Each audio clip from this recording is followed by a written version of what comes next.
Olá, alunos do terceiro ano, tudo bom com vocês? Espero que sim, espero que estejam todos bem. Bom, estamos aqui nós numa metodologia nova, utilizando uma ferramenta nova nesse processo de ensino remoto, que são as videoaulas, né, na tentativa de atingir mais e melhor vocês e contribuir para o aprendizado mesmo em tempos de pandemia, tá certo? Esse assunto que eu escolhi para vocês é o capítulo 5 do livro A Instituição da República no Brasil. É um conteúdo bem interessante, é um conteúdo importante para o Enem, né, porque a história do Brasil ela é muito recorrente no Enem, então conto aí com a participação e a atenção de cada um de vocês. Bom, para iniciar o nosso assunto, eu gostaria de dizer que a instituição da República no Brasil, ela aconteceu sem a participação do povo. O povo não participou, o povo não foi consultado, o povo nem sequer sabia o que estava acontecendo. Isso, pessoal, é muito importante ficar claro, porque vai contra a própria ideia, a ideia original de república criada lá na Grécia pelos gregos. A república quer dizer coisa pública, coisa do povo, para o povo.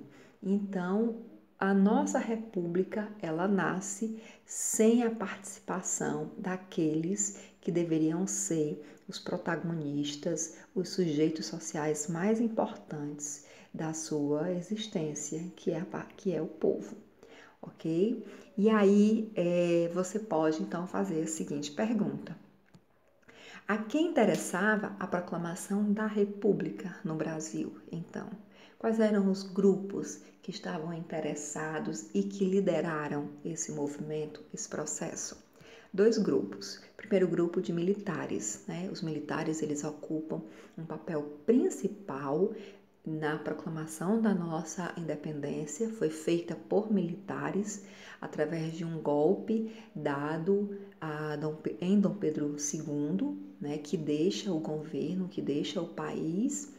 E por que eles fazem isso, né? Os militares estavam muito insatisfeitos com a política de Dom Pedro II relativa ao seu grupo. Né? O que eles queriam? Eles queriam muito mais apoio, muito mais espaço político, muito mais status, visibilidade, e achavam que Dom Pedro não atendia a essas colocações do exército, certo, pessoal? Uma outra questão, um outro grupo, aliás, é o grupo das oligarquias estaduais, que também foram aí protagonistas nesse processo, né? Os cafeicultores, de uma forma muito importante, né? Os grandes cafeicultores paulistas, os grandes senhores de terra, os grandes fazendeiros, que atuavam nas suas regiões, né? Esses grupos, eles reivindicavam uma maior autonomia para as províncias, uma maior autonomia política, uma maior autonomia econômica para as suas províncias, porque essa maior autonomia significava também mais poderes para essas oligarquias. Então, esses dois grupos, eles vão ser juntamente, vão ser os dois grupos mais importantes e que vão ser os atores aí dessa instituição da República no Brasil, certo, pessoal? É tanto que os primeiros anos da República, a cena política no país, ela é comandada por esses grupos. Inicialmente, pelos militares, né? O Marechal Deodoro da Fonseca e o Floriano Peixoto, são os dois primeiros presidentes do país, dois militares, tá certo? E depois, em 1894 até 1930, a política nacional vai ser conduzida pelas oligarquias estaduais, pelas grandes famílias, pelas ricas famílias, donas proprietárias de terra aqui no Brasil, tá certo, gente? E aí, pessoal, Eu trouxe aqui essa imagem, né, para vocês, que é a imagem da República, né, da criação da República. Parece mais uma parada militar, não é? Você vê canhões, você vê homens ligados ao setor militar, a gente percebe pela farda, homens da elite, muito bem vestidos, né, em cima dos seus cavalos, dando vivas à República, a criação da República no Brasil, certo? E aqui do lado a seguinte frase: a República que não foi, os bestializados. Por que dessa frase? Essa frase é a frase de um livro de um historiador muito importante, que é o José Murilo de Carvalho, que ele vai falar sobre o pecado original da República no Brasil, que é justamente aquilo que eu já disse para vocês, que é a ausência do povo. Se a gente pode dizer que a República tem um pecado original, um primeiro pecado, é essa ausência da participação popular.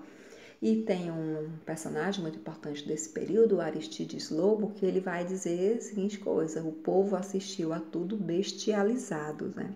Ou seja, o povo assistiu à instituição da República sem compreender, sem entender o que estava acontecendo, não participando politicamente, né? Sendo excluído dessa atuação política. Muito embora, pessoal, nos primeiros anos da República, né, a gente vai ter vários movimentos sociais que aí sim, né, liderados pelo povo, justamente como uma resposta a essa exclusão política, econômica e social que eles foram vítimas durante os primeiros anos da República e até aos dias atuais, né, pessoal? E aí, quais são as primeiras providências que foram tomadas com a criação da República? A gente vai tratar disso a partir dessa charge. Você tem aí o casamento da República, né, com os cafeicultores, com os fazendeiros, representado aí na figura desse homem, Marechal Deodoro da Fonseca. E aí ele tem uma lista de medidas a serem tomadas, né? Se a gente observar a unidade federativa, sistema presidencialista, divisão dos poderes, a tradicional divisão lá do Montesquieu, né? Executivo, legislativo e judiciário, a separação do Estado e da Igreja Católica, e isso é muito importante, viu, pessoal? Porque até a proclamação da República, né, até o finalzinho do século XIX, Igreja e Estado estavam juntos no Brasil, né? E significava o quê? O Brasil, ele era um país católico, declaradamente católico, oficialmente católico. Então, com a separação, o Brasil, ele deixa de proclamar uma religião e passa a ser um Estado laico, tá certo, pessoal? Isso significa que o Brasil ele não pode conduzir suas leis, conduzir o governo segundo valores de uma determinada religião. Ele tem que conduzir as leis e os valores segundo as necessidades, né, do povo, visando sempre a pluralidade e as diferenças culturais, étnicas, religiosas da sua população, certo? E uma mudança que atingiu a toda a população com a separação da Igreja e do Estado é a criação do casamento civil, que até então não existia. Somente com a criação da República é que a gente vai ter a criação do casamento civil, porque aí, como eu não tenho mais a união Estado-Igreja, é necessário comprovar o casamento, a união matrimonial perante o Estado. E como é que a gente faz isso? Através do casamento civil. Ok, gente? E, pessoal, uma coisa também muito importante, né? Com a criação da República, é necessário reinventar, criar símbolos que identifiquem esse novo momento do país, símbolos que identifiquem essa república.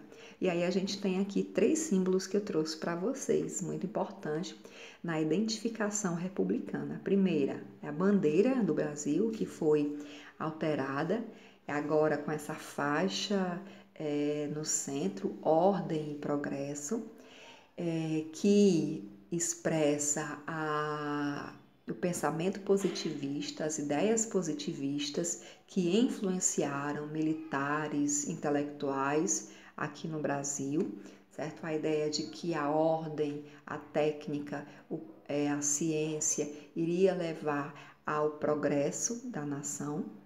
Um outro símbolo é o hino da proclamação da República no Brasil, tá certo, pessoal? Que tem aí uma das frases, liberdade, liberdade, abre as asas sobre nós, né? Como se a partir da República o Brasil fosse finalmente das mãos à liberdade, entender, viver essa tão sonhada liberdade. E um outro símbolo, pessoal, é a figura do Tiradentes, é o herói, né? Precisa-se de um herói para a República. Quem é que seria esse herói? E aí volta-se ao passado da história do Brasil e o Tiradentes, que foi no passado condenado à morte como traidor da coroa portuguesa aqui no Brasil, ele é retomado, a sua imagem é retomada agora como herói, como mártire da República, aquele que dá a vida pela República no Brasil, né? E aí o Tiradentes vai ser pintado, inclusive fazendo uma alusão a santos, ao próprio Cristo, né? Como aquele que dá a vida pela pátria, no caso, pelo Brasil, certo, pessoal? E a República veio, aconteceu. E agora, José, como é que vai ser, né? Não havia um projeto de república, um projeto pronto, um projeto com clareza de mudanças, de transformações, daquilo que viria a ser o Brasil com a adoção do regime republicano.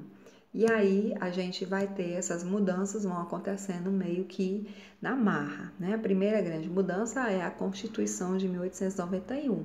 Agora um conjunto de leis que fossem mais atuais e que fossem de acordo com esse novo momento da história do país. É a nossa primeira Constituição republicana. E o que é que essa Constituição republicana trazia de novo, de diferente? Primeira coisa, pessoal, é o presidencialismo, né? A instituição do presidencialismo. A partir de então, o Brasil vai escolher os seus presidentes, eleger os seus presidentes para estar à frente do governo brasileiro. Uma outra mudança é a divisão dos 3 poderes, do poder executivo, do poder legislativo, do poder judiciário. Se vocês puxarem um pouquinho na memória, lá no Império vai ter o 4º poder, que é o poder moderador. Esse poder ele vai acabar, né, com a República sendo instituídos somente os 3 poderes tradicionais iluministas lá do republicanismo, ok? Executivo, legislativo e judiciário. E uma outra coisa é o fortalecimento das oligarquias, porque a partir de então, essa Constituição ela vai prever a adoção do federalismo. O que é isso? As províncias elas vão se transformar agora em estados que têm autonomia política e econômica, autonomia política para eleger os seus próprios governantes, os seus próprios representantes, autonomia econômica para cobrar impostos, por exemplo, para contrair empréstimos, E essa autonomia dos estados vai levar, consequentemente, ao fortalecimento das oligarquias. Tá certo, pessoal? Na próxima aula, a gente vai falar sobre a cidadania. Como ficou a cidadania na República, na Primeira República, ok? A gente vai ficar por aqui. Espero que vocês tenham gostado da aula, tenham entendido e nos encontraremos em breve lá no Meet para tirar as dúvidas de vocês, tá bom? Um beijo grande, tchau!